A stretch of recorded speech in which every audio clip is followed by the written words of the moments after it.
We're here again. We've had another mass shooting. 11 people are dead, 9 more are injured. The gunman has killed himself. And it doesn't seem like it's ever going to end.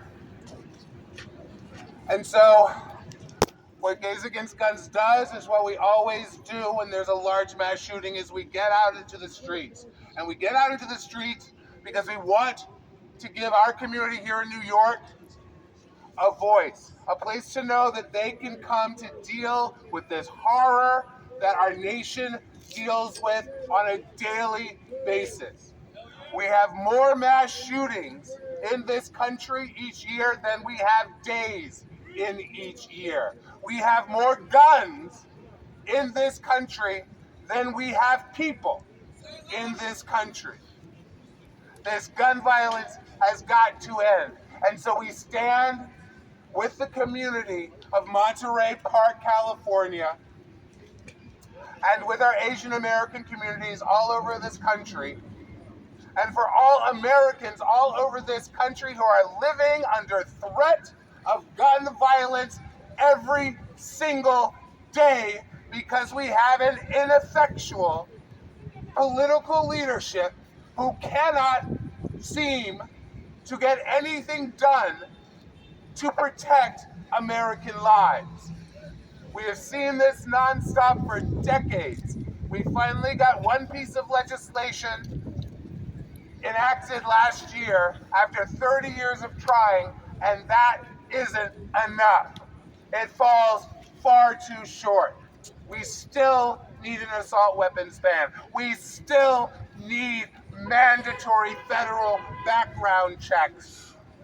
We still need intervention for people having mental health issues who are at risk of harming themselves or others. We have so much that is needed and so much that has not yet been done. I'm J.W. Walker from Gays Against Guns. I'd like to introduce one of the most wonderful gun violence prevention activists that I know, a partner to Gays Against Guns and a representative of Moms Demand Action, Dr. Sun Moon. Woo! Hi, everybody. I am here because I refuse to get numb. And that's why many of us are here, because we refuse to get numb. I want to speak up about something that I've seen, especially online, as an Asian American. When the shooting first happened, a lot of people were concerned that it was a hate crime. And then later, when the shooter was identified to be a fellow Asian American, people acted like, oh, see how they politicize it? I thought that was the most disgusting take. Do you know why me and so many people felt like it was potentially a hate crime and that's the first thing that came to our mind? It's because of the collective trauma and PTSD that we live with by being citizens or residents of this country where there's gun violence on a regular basis and so much hatred.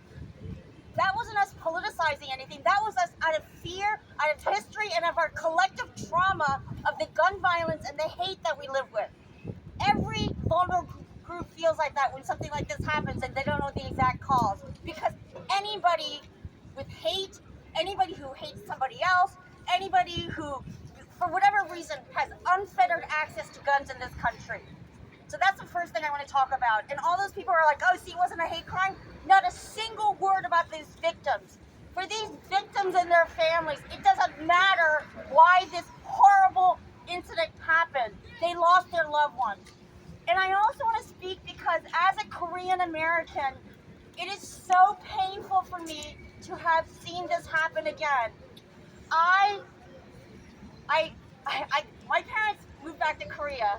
And so I called my dad for the Lunar New Year, and when I heard about the shooting, all I could think about was my dad, because as it's turning out, many of these people were elderly or older people enjoying their life. These were people living their best lives. They were at a ballroom dancing event, people in their 60s. Like, how beautiful is that?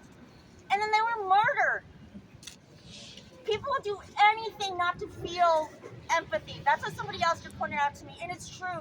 These are human beings who are living their best lives. And now, as a Korean American, I always, sometimes there's conflicts, but I always try to figure out how to be the best Korean American.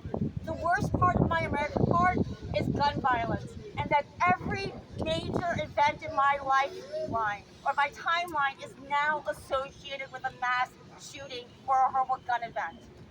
Now, when I think about Lunar New Year in the future in this country, I also have to remember that we have to think about these poor 11 victims, their families, and the other 9 people who are still in the hospital.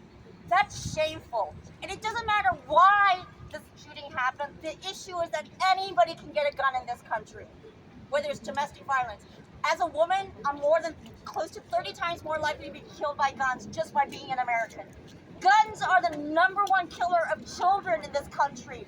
How shameful is that? It is preventable. We're the only country in the world that's as developed that has refused to deal with gun violence. It's preventable. It's a public health issue, and I refuse to become numb. Every time something like this happens, pay attention.